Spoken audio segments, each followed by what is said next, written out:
ಆತ್ಮೀಯ H16 news ಅರ್ಥಾತ್ ಹೇ ಸಿದ್ದರಾಮಯ್ಯಗೆ ಸ್ವಾಗತ. ನಾನು ನಿಮ್ಮವ MI ಅಥವಾ ಮಲ್ಲಪ್ಪ ಜೋತಾವರ್. ಆತ್ಮೀಯರೇ,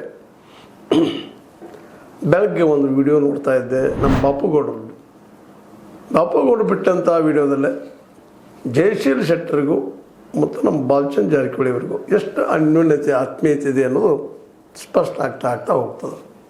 ಇಲ್ಲಿ ಫ್ರೆಂಡ್ಶಿಪ್ಪು ಇರಬೇಕು, ಒಬ್ರಿಗೊಬ್ರು ಕಷ್ಟ ಸಮಯದಲ್ಲಿ ಸಹಾಯ ಆಗೋದು ಫ್ರೆಂಡ್ಶಿಪ್ಪು, ಗೆಳೆತನ.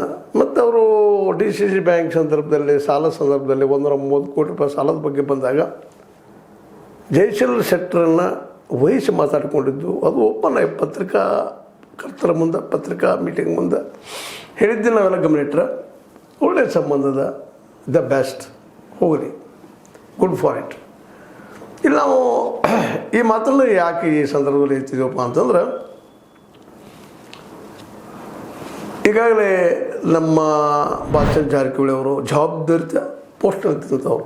ಇವತ್ತಿನ ಬಾಡಿ ಅವ್ರದ್ದೇ DCC ಬ್ಯಾಂಕಿಂದು. ಯಾಕಂದರೆ ಇವತ್ತು ಸ್ವತಃ ಹೇಳ್ಕೊಂಡಿದ್ದಾರೆ, ಯಾರು ಹೇಳಿ ಏನು ಬೇಕಾದ ಮಾಡಿದ್ರೆ ನಾನು ಬಂದು ಮಾತಾಡೋನು ಅನ್ನುವಂಥ ಅನ್ನುವಷ್ಟರ ಮಟ್ಟಿಗೆ ಇದು ನಮ್ಮ ಬಾಡಿ, ನಾನು ಮಾತಾಡ್ತೀನಿ ಅಂಥೇಳಿ ಜಯಶೀಲ್ ಶೆಟ್ಟರ್ ಜವಾಬ್ದಾರಿ ತೊಗೊಂಡಿದ್ದಾರೆ. ಸ್ವತಃ ಅವರು ಒಪ್ಕೊಂಡಿದ್ದಾರೆ. 700 ಕೋಟಿ ರೂಪಾಯಿಗಳು ಅವರ ದುಡ್ಡು ಬರೋದು ಯಾವ ಡಿಪಾರ್ಟ್ಮೆಂಟಿಂದ ಸರ್ಕಾರದ ಅಂತ ಹೇಳ್ಕೊಂಡಿದ್ದಾರೆ. ಮತ್ತು 4.5 ಭೂಮಿ ಬಗ್ಗೆ ಅವರು ಸ್ಪಷ್ಟ ಹೇಳಿಲ್ಲ. ನಂತರ ಅದರ ಬಗ್ಗೆ ಒಂದಿಷ್ಟು ಚರ್ಚೆಗಳು ನಡೆದು ಮತ್ತೇನು ಅದು ಕೊನೆಗೆ ಅದು ಭೂಮಿ ಗೋಳಿಬಾರ್ ಕಡೆಗೆ ಅನ್ನೋಂಥ ಭೂಮಿದು 5 ಎಕರೆ ಮೇಲೆ ಸಮಥಿಂಗ್ ಏನೋ ಅದ ಅಂತೇಳಿ ಸುದ್ದಿಗಳು ಬಂದು ಅದ್ರ ಬಗ್ಗೆ ಏನು ಮಾತಾಡಲಿಲ್ಲ. ಇಲ್ಲಿವರೆಗೆ ಏನು ಮಾತಾಡಿದ್ದು ನನಗೆ ಗೊತ್ತಿಲ್ಲ. ಬಟ್ ಅದು ಸರ್ಕಾರಿ ಭೂಮಿ, ಅದೇನೋ ಗದ್ದಲಾಗ್ಯದ ಅನ್ನೋದು ಮಾತ್ರ ಸ್ಪಷ್ಟ ಆಗ್ಯದ. ಈ ನೆಲೆಯಲ್ಲಿ ನಮ್ಮ ಗಡಾದವರು, ಅದರಲ್ಲೂ ಅರಬಾವಿ ಕ್ಷೇತ್ರದ ಹಿಂದಿನ ಒಬ್ಬ ಮಾಜಿ ಕಾಂಪಿಟೇಟರ್ ನಮ್ಮ ಬಾಲಚಂದ್ರ ಜಾರಕಿಹೊಳಿ ಅವ್ರಿಗೆ ಯಾವಾಗಲೂ ಚುನಾವಣೆ ಬಂದರೆ ಒಂದು ಮಾತುಗಳ ಯುದ್ಧ ಹಾಗೆ ಆಗ್ತಿರ್ತದೆ.